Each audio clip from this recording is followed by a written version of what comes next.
Joel Halley, the founder of the Safer Traffic Stops Project, presents a career history that reads less like a straight line and more like a deliberate convergence of high-stakes industries, ranging from enterprise banking to aviation and legal research.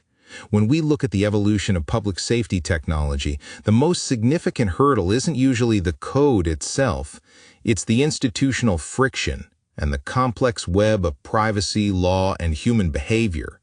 To understand if the Safer Traffic Stops concept can survive the transition from idea to institutional reality, we have to look at the professional architecture of the person who conceived it. Today, we're examining Hawley's two-decade record across four distinct professional lenses: business strategy, human resources, institutional risk, and cybersecurity, to determine if his background provides the necessary foundation for a project this sensitive. It's a profile characterized by what I'd call occupational fluidity.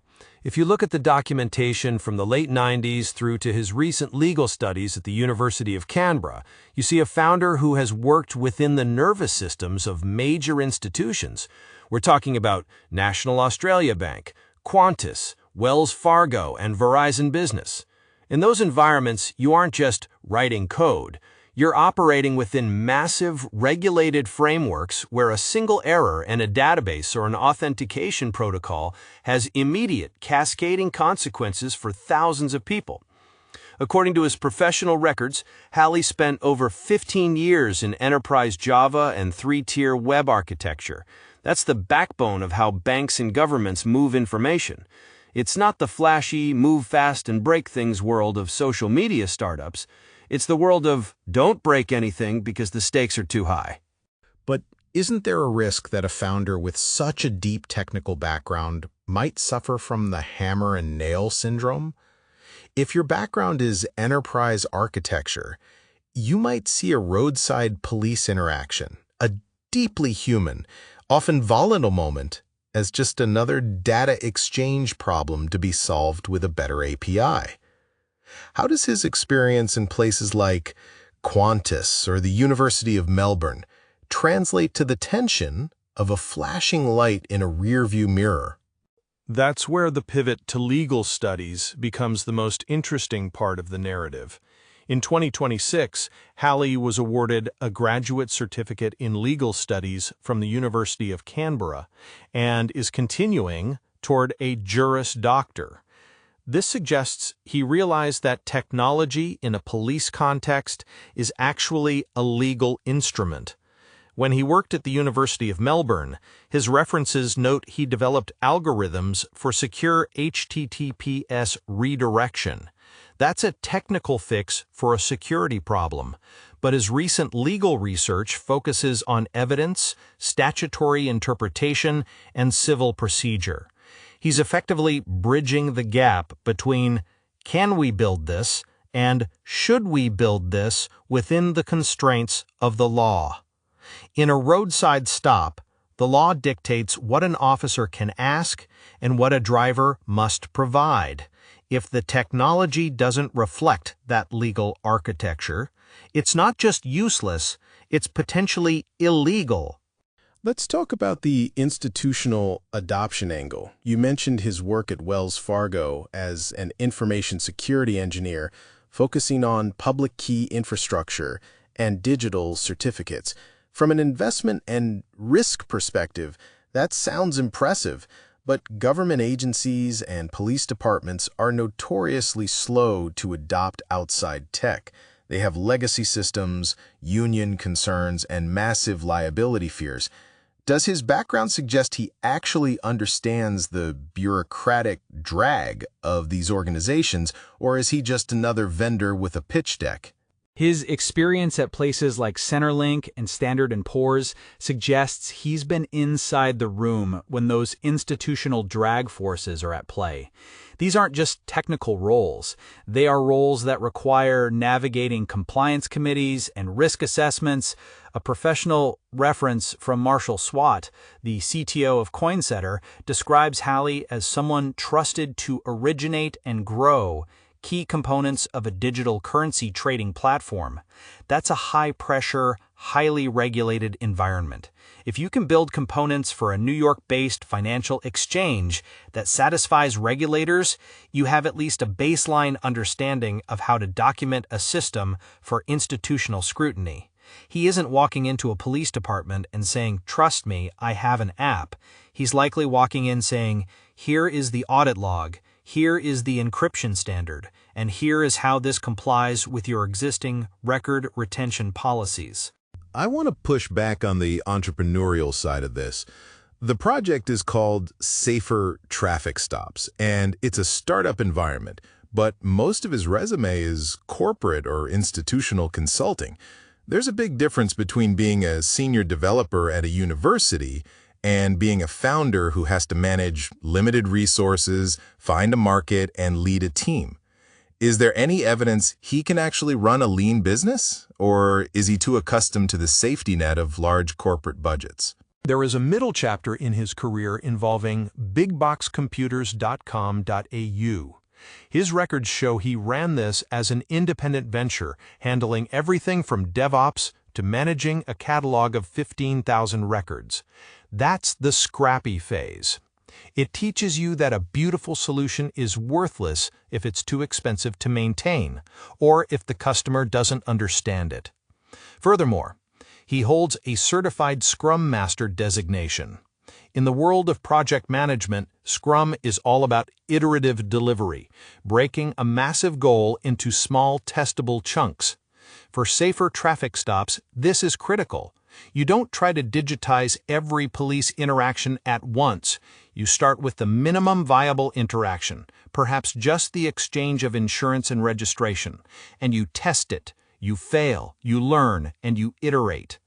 His background suggests he has the tools to be disciplined about that process, rather than just throwing features at a wall. If we look at the human side of HR and talent, there's a recurring theme of adaptability. You mentioned he's moved between the US, Australia, and India. From a talent perspective, that's great for a global project, but does it make his professional identity feel a bit fragmented? Is he a software architect, a security specialist, or a legal researcher? If I'm a police commissioner looking at this, I might wonder if he's a jack of all trades and a master of none. It's a fair critique, but in the context of founder market fit, that fragmentation might actually be his strongest asset.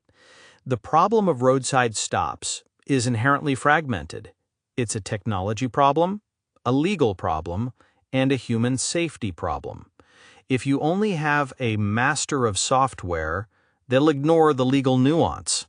If you only have a master of law, they won't understand the technical vulnerabilities of a digital ID. Halley's thread, the thing that connects all these roles, is the analysis of complex, high-consequence systems. Whether he was troubleshooting Blackboard extensions at the University of Melbourne or managing secure sockets at Wells Fargo, he was managing the flow of sensitive information. The Safer Traffic Stops project is just the ultimate application of that specific skill set. Let's dive deeper into the security aspect. Arjun, our tech specialist persona, would likely point out that digital identity is the holy grail and the greatest vulnerability of this whole idea. If Halley is proposing a system where a driver presents a digital ID to an officer, the potential for identity theft or unauthorized surveillance is massive. According to his record, he worked at Verizon Business and Wells Fargo on public key infrastructure. How does that specific technical knowledge mitigate the risk of a Big Brother scenario where the government tracks every stop? His experience with PKI is actually the best defense against Big Brother concerns. PKI is about verifying that person A is who they say they are, without necessarily needing a central authority to watch the transaction in real time. It's about cryptographic proof. Because he has worked on the implementation level of digital certificates and secure web communications, he understands data minimization. That's the principle that a system should only share the absolute minimum information required for a transaction. A police officer might need to know your license is valid, but they don't necessarily need your home address for a broken taillight warning. A founder who understands the how of encryption is more likely to build a system that protects the user's privacy by design rather than as an afterthought. I'm still thinking about the tension of the stop itself. Sophie, our investment banker persona, would be looking at the risk of failure. What happens if the phone battery dies? What if there's no 5G signal on a remote highway? Halley's resume mentions aviation work at Qantas. Aviation is the gold standard for fail-safe systems. Did he bring any of that safety culture into this project? In aviation, you have redundant systems. If the primary flight computer fails, the secondary takes over. If that fails, you have manual overrides. His work at Qantas involved airline reservation systems, which are high-availability environments. If the system goes down, planes don't move. Applying that to safer traffic stops, the founder logic he's inherited suggests he won't build a system that replaces the physical interaction entirely, but rather one that augments it. You must have a non-digital fallback. A responsible systems architect, which his career suggests he is, would never design a public safety tool that leaves a driver or an officer stranded because of a dead battery. His experience across banking and aviation teaches you to expect and design for system failure. It sounds like we're describing a founder who has spent 20 years inadvertently preparing for this specific challenge. But let's play devil's advocate.